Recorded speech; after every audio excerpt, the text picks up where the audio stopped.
C'est une première en Europe. Un car scolaire rétrofité.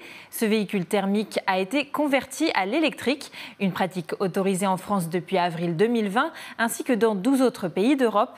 Dès septembre 2023, il sera mis en circulation à Amboise, géré par la société de transport Keolis. Une seconde vie plus écologique et plus économique pour ce car qui avait déjà roulé au moins 5 ans.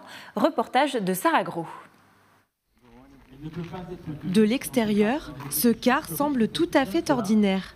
Pourtant, il est le premier véhicule thermique d'Europe reconverti en électrique. En septembre prochain, il transportera chaque jour les élèves de la cité d'Amboise avec une autonomie de 150 km. Donc là, on a 4 blocs d'énergie qui sont des batteries à lithium, qui sont notre conception, notre production, qu'on produit en France. Il y en a 4 autres juste de l'autre côté, ça fait 8, et 4 encore à l'arrière, pour arriver à un total de presque 200 kWh de batterie. Une Zoé, c'est à peu près 40. Système de freinage, direction assistée, climatisation, le tout converti en électrique. Grâce au rétrofit, on décarbone sans jeter. L'intérieur du véhicule est conservé dans sa totalité.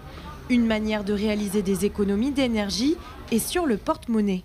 On estime que globalement, rétrofiter un car coûtera environ la moitié d'acheter un véhicule neuf. Aujourd'hui, on peut acheter un véhicule neuf électrique, mais d'abord, il est de production chinoise. Il n'y a pas d'offre de véhicules électriques de production européenne. L'objectif fixé par la région, abandonner totalement l'utilisation des énergies fossiles pour ces 1750 cars. Pour le réaliser, elle prévoit un budget de 10 millions d'euros par an. Nous voulons engager à l'horizon 2028 au plus tard 0 car produisant du carbone. Ça veut dire qu'on va arrêter tout ce qui est utilisation de l'énergie fossile. On va remplacer par du gaz qui est du gaz bio.